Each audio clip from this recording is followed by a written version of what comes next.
How to reduce carbon emissions and achieve zero discharge drilling during top holes. Neodrill and Enhanced Drilling are collaborating with innovative technology to do just that. Neodrill's CAN-ductor and Enhanced Drilling's Riserless Mud Recovery can be used together to provide environmental benefits by reducing emissions while drilling with zero discharge to ocean. The CAN-ductor with a pre-installed Riserless Mud Recovery module is mobilized with a vessel.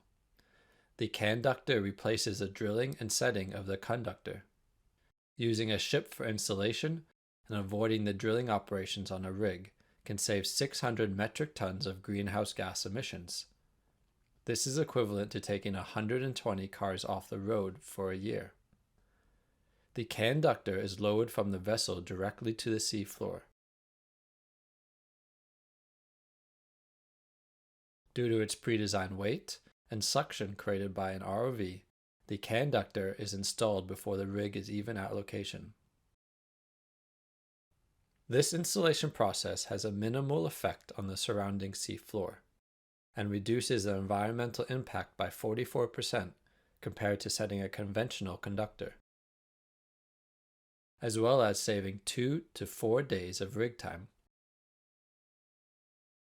The Riserless Mud Recovery suction module is already pre-installed on the CAN-ductor.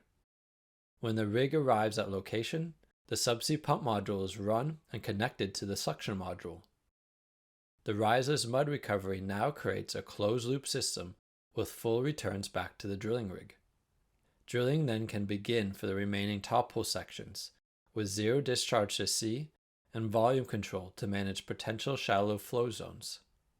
The Riserless Mud Recovery can save over 705 metric tons of cuttings from being discharged at the seabed. This is equivalent to 45 road-approved dump trucks. In addition, together these technologies can prevent up to 13,000 cubes of drilling mud and cement from being discharged to sea, a technique commonly referred to as pump and dump in the industry. This is equivalent to 325 tanker supply trucks. If you'd like to learn more about how Neodrill and Enhanced Drilling are collaborating to reduce the environmental impact during offshore drilling, you are invited to join our webinar on the 19th of January. We are looking forward to seeing you there.